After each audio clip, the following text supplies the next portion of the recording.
Que la bénédiction de Dieu le Père, de Dieu le Fils et de Dieu le Saint-Esprit soit avec vous et avec toute votre famille. Mon frère bien-aimé, ma sœur bien-aimée, soyez les bienvenus en ce moment sacré. C'est un oasis de paix au milieu de l'agitation du monde. Je vous invite maintenant à respirer profondément. Lâchez le poids de vos épaules. Entrez dans ce sanctuaire de prière que nous construisons ensemble. Il est ici et maintenant, en présence du Très-Haut. Sentez comment le Seigneur, en cet instant précis, étend sur vous et sur votre maison un manteau de paix. C'est un manteau céleste qui couvre chaque membre de votre famille. Il les couvre qu'ils soient visibles ou invisibles à vos yeux. Recevez sur votre vie et sur votre foyer le sceau de la protection divine. C'est une marque qui déclare au monde spirituel que cette famille appartient au Seigneur. Que l'atmosphère autour de vous change, que toute anxiété se dissipe, que la présence tangible du Saint-Esprit remplisse l'endroit où vous êtes. Qu'elle apporte le calme à votre cœur et la clarté à votre esprit. C'est un temps réservé à Dieu, un temps de connexion, de guérison et de victoire. Maintenant, le cœur ouvert et la foi activée, élevons-nous en esprit d'autorité. Ensemble, comme un seul corps en Christ, nous nous positionnons dans la brèche pour nos familles. Au nom de Jésus-Christ de Nazareth, le nom qui est au-dessus de tout nom, nous nous levons. Nous nous dressons contre tout pouvoir des ténèbres qui s'est insurgé contre votre foyer. Nous déclarons que votre famille est un territoire saint, acheté et lavé par le sang précieux de l'agneau. Par conséquent, nous réprimandons et brisons toute œuvre de division. Nous brisons tout esprit de discorde, de commérage, d'incompréhension et d'amertume. Ces esprits tentent de semer la discorde entre époux, entre parents et enfants, et entre frères. Nous annulons toute parole de malédiction lancée contre votre maison. Cela inclut la malédiction par l'envie, la colère ou des rituels maléfiques. Nous brisons, par la puissance du Saint-Esprit, toute malédiction héréditaire. Nous brisons tout schéma de divorce, de dépendance, de misère et de maladie. Ces schémas se sont transmis de génération en génération. Nous déclarons que le cycle est brisé aujourd'hui. Au nom de Jésus, nous ordonnons que tout esprit de rébellion, de désobéissance et de tromperie soit expulsé maintenant. Ces esprits tentent d'emprisonner l'esprit et le cœur de nos enfants. Nous déclarons un mur de feu protecteur autour de chaque enfant et de chaque jeune. Ce mur les garde des mauvaises compagnies et des dangers des rues. Il les protège aussi des réseaux sociaux et de toute flèche enflammée de l'ennemi. Nous proclamons que la victoire qui triomphe du monde est notre foi, et notre foi est fermement établie en Christ Jésus, le rocher inébranlable. Le sang de Jésus est notre couverture, notre protection, notre justification. Aucune arme forgée contre votre famille ne prospérera. Mon frère, ma sœur, maintenant que nous avons établi l'autorité spirituelle sur votre maison, je veux vous inviter à plonger dans l'une des histoires les plus profondes et touchantes de la parole de Dieu. C'est une histoire qui révèle le cœur de notre Père Céleste d'une manière que peu d'autres réussissent. Elle se trouve dans l'évangile de Luc, chapitre 15. C'est la parabole du Fils prodigue, mais je préfère l'appeler la parabole du Père aimant. Fermez les yeux un instant et imaginez la scène. Il y avait un père, un homme de bien, avec 2 fils. Le plus jeune, impatient et arrogant, se tourne vers son père.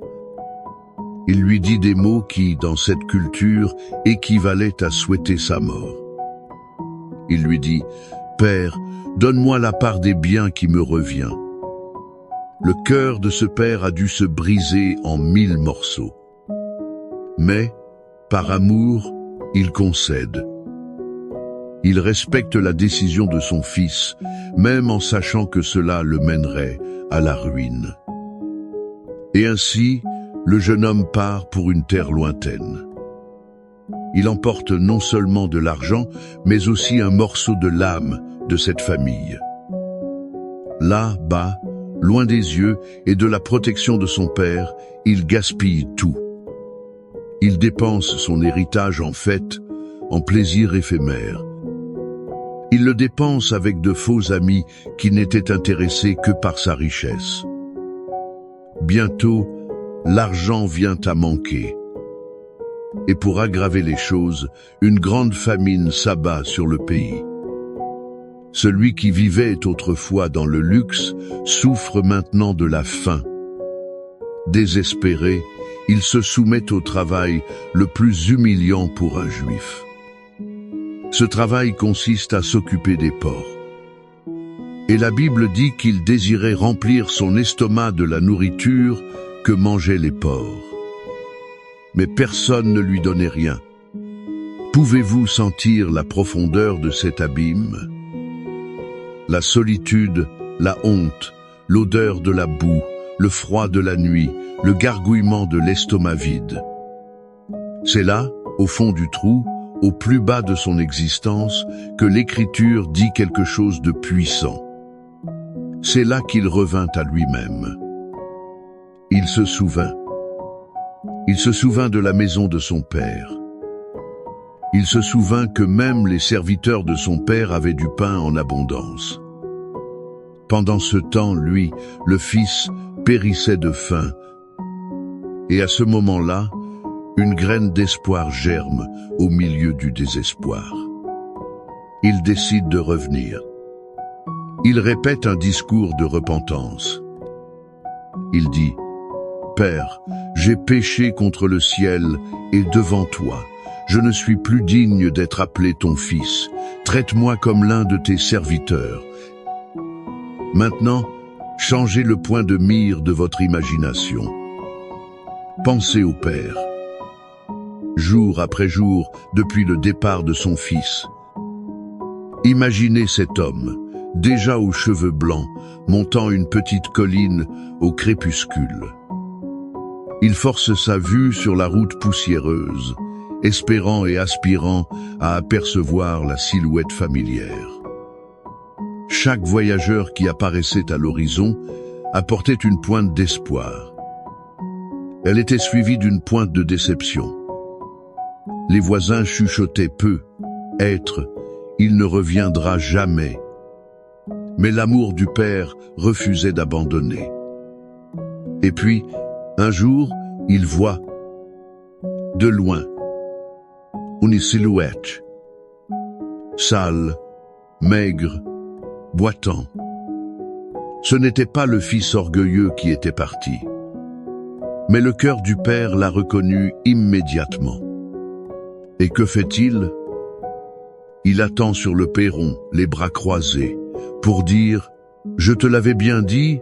Non. La Bible dit que, ému d'une intime compassion, il courut. Imaginez ce vieil homme, relevant ses vêtements, courant comme un jeune. Il ne se soucie ni de la dignité, ni de ce que les autres penseraient. Il court, se jette au cou de son fils et le couvre de baisers. Avant que le fils ne puisse finir son discours répété, le père l'interrompt. Il ne veut pas un serviteur, il veut son fils de retour. Et il crie au serviteur, « Apportez la meilleure robe. Mettez un anneau à son doigt, des sandales à ses pieds, et amenez le veau gras et tuez-le. Mangeons et réjouissons-nous, car mon fils que voici était mort, et il est revenu à la vie. Il était perdu, et il a été retrouvé. » La fête de la restauration commence. De cette histoire si riche, nous extrayons des leçons. Elles sont un baume pour nos familles aujourd'hui. La première et la plus puissante est l'amour de Dieu pour vous et vos enfants est inconditionnel et inlassable. Peut être regardez-vous un fils ou une fille qui s'est égaré. Il a pris de mauvaises décisions. Il est parti pour une terre lointaine de vices, de rébellion, d'incrédulité. Votre cœur de père, de mère, souffre.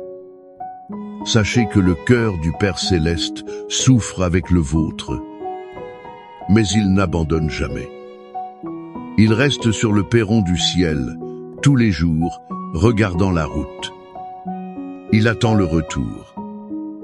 Son amour ne se fonde pas sur la performance de vos enfants, mais il est basé sur son identité de père.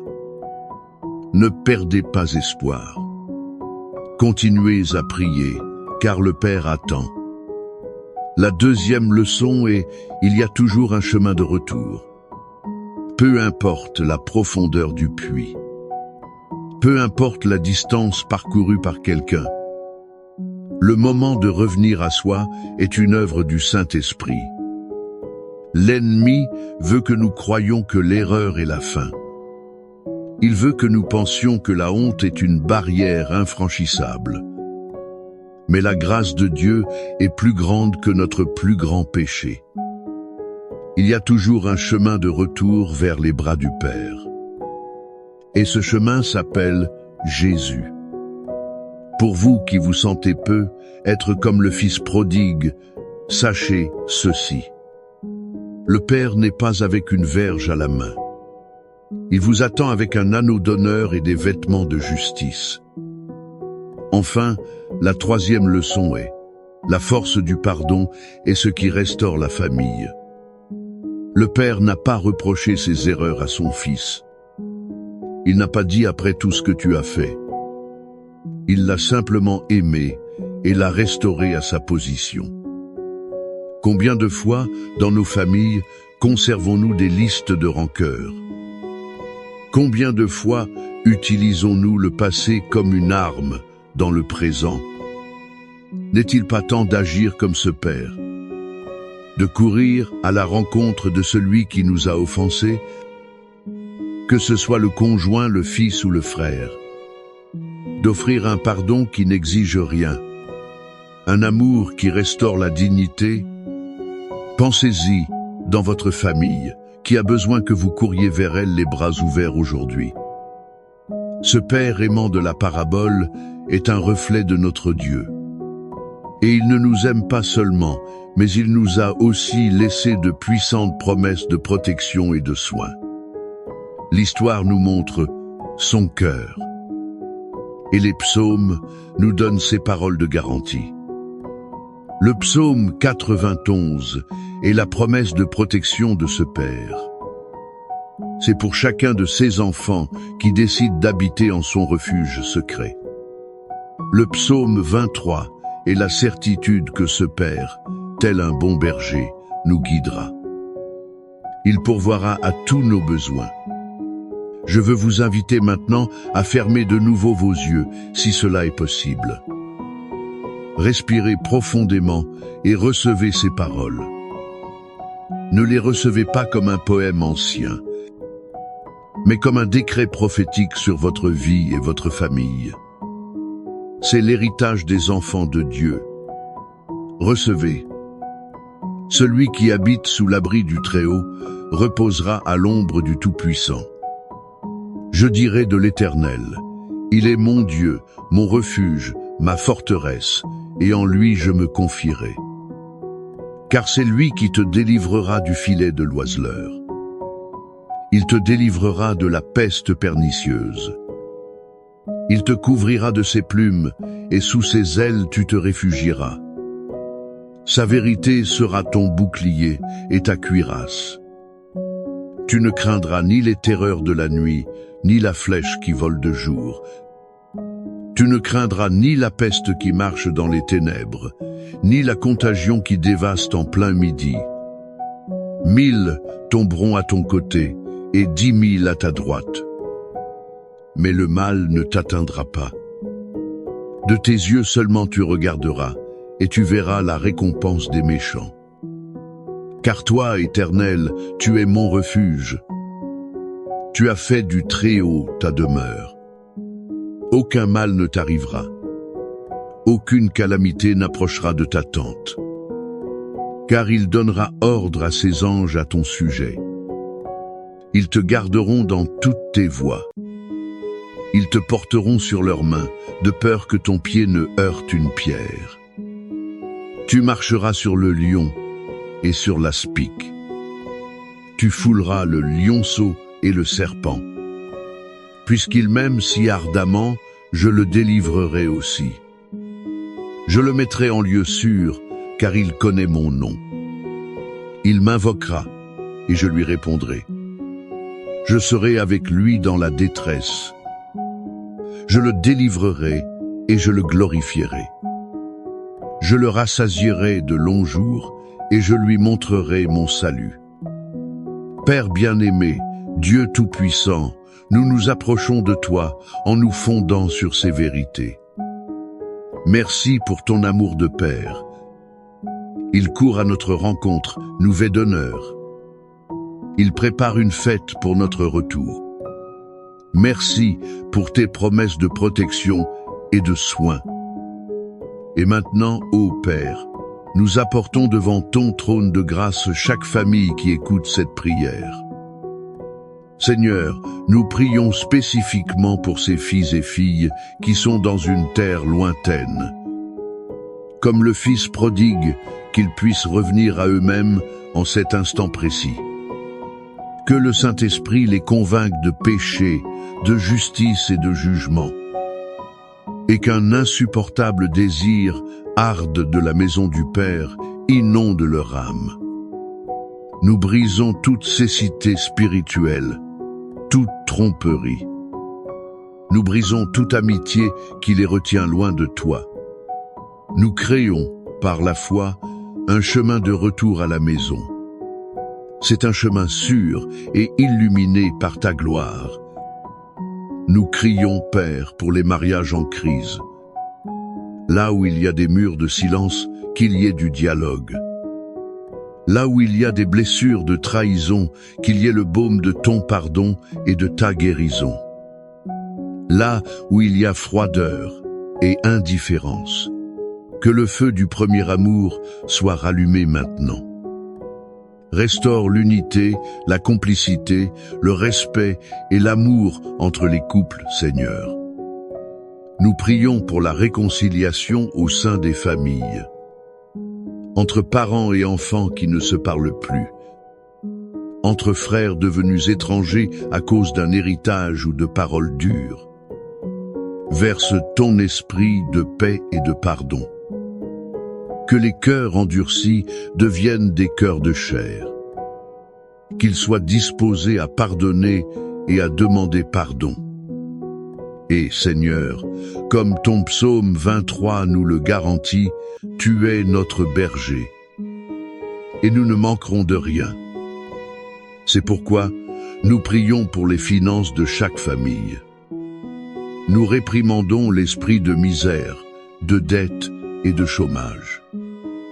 Ouvre les portes de la provision, multiplie les ressources. Enseigne à tes enfants à être de bons intendants. Et verse sur chaque foyer une bénédiction si grande qu'elle ne puisse être mesurée. Enfin, nous prions pour la guérison. Guérison pour les corps malades, Seigneur. Que chaque cellule malade soit restaurée par ta parole. Guérison pour les âmes blessées par la dépression, l'anxiété, la peur. Apporte ta paix qui dépasse toute compréhension. Guéris les souvenirs douloureux du passé. Lave chaque cœur avec ton amour rédempteur. Je vous invite maintenant, mon frère, ma sœur, à utiliser le pouvoir de votre foi. Écrivez ici dans les commentaires le nom de votre famille. Vous pouvez aussi écrire le nom de la personne pour laquelle vous intercédez. En faisant cela, vous les amenez à cet autel de prière. Et nous, en tant que communauté, nous sommes d'accord dans la foi pour la victoire dans votre foyer. Que l'Éternel vous bénisse et vous garde. Que l'Éternel fasse luire sa face sur vous et vous fasse grâce. Que l'Éternel lève sa face sur vous et vous donne la paix. Que votre maison soit un morceau de ciel sur la terre. Un lieu de refuge, d'amour et de salut. Que l'histoire du Père aimant se répète dans votre famille. Cela inclut des fêtes de réconciliation et de restauration. Sortez de ce moment de prière avec la certitude. Le Dieu qui vous a fait des promesses est fidèle pour les accomplir. Il ne manque jamais. Il est avec vous. Il combat pour vous. Et la victoire est déjà vôtre, au nom puissant de Jésus. Amen.